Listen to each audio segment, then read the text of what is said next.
Morning to you, man. Morning to your love. Good morning, my name is Bruno. My name is Jorien. We are the winners of the African Studies Center and Idea Debating Competition. During this competition, we practice our debating skills and we discuss topics as the challenges and opportunities for Africa youth. Today we're present at the Netherlands Africa Business Council and African Studies Center conference called Africa Works. And this conference admires a new vision on Africa as a continent where business opportunities are plenty. We're very curious to hear about the views of these participants, and we're going to have a look now. Yes.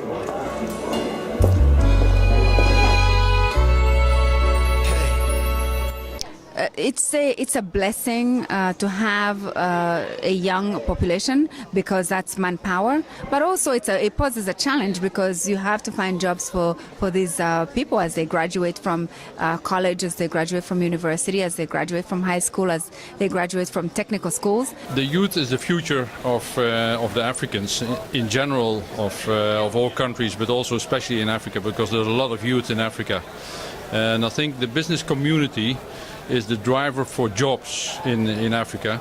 So we promote very strongly entrepreneurship, companies going to Africa create jobs. That's very important. Yeah, youth is youth wherever you go, Like the youth of Africans, youth of Nigeria, they are vibrant youths. They're trying to learn something new. They're trying to learn. And the only thing if they get opportunity, then they will learn something. But sometimes opportunity is not there, then their calls are not answered. There's so many young people in Africa, so they can make Africa and they can break it.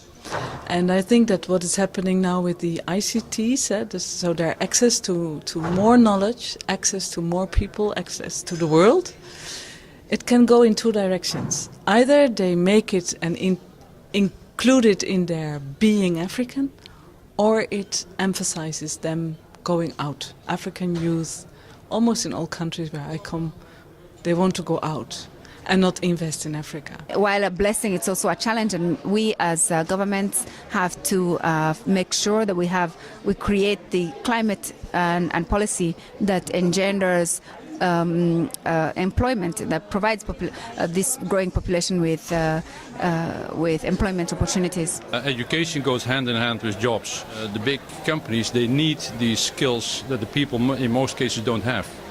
So if you have a big company that needs particular skills, the company is almost in a position that they have to do some education in that field. I say, Africa must wake up, the sleeping sons of Jacob. The situation in Mali by large is very difficult.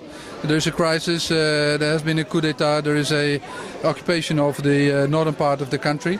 And that means also that, for instance, the schooling system has collapsed. Education is of a very bad quality at the moment, and in the north there is no education at all. It is proven that if we can get children to read and write, that when they're 18 or older, they get 50% more chance of a job, and there's 50% less violence. We will try to get more books into schools, and affordable books, quality books for the 90% who have no access to books at the moment in Africa. The biggest challenge that I see now is how ICT brings information to remote areas in Africa, and how this information will change the ideas of African youth about themselves and about the world. And what will they do with that? That's the question. The opportunities are immense, and it's up to the youth to really seize them. And I see that the Rwandan youth is also really jumping to that challenge. So it was very interesting to hear these different visions about youth in Africa. And we sincerely hope that the business leaders, politicians and academics we spoke to will continue to think about the impact that their work has on youth in Africa. Yeah, include them in your business plan. May a better day come. Yesterday we workings. Can you tell me, young ones, who are we today? Yeah, now, well, Africa must wake up.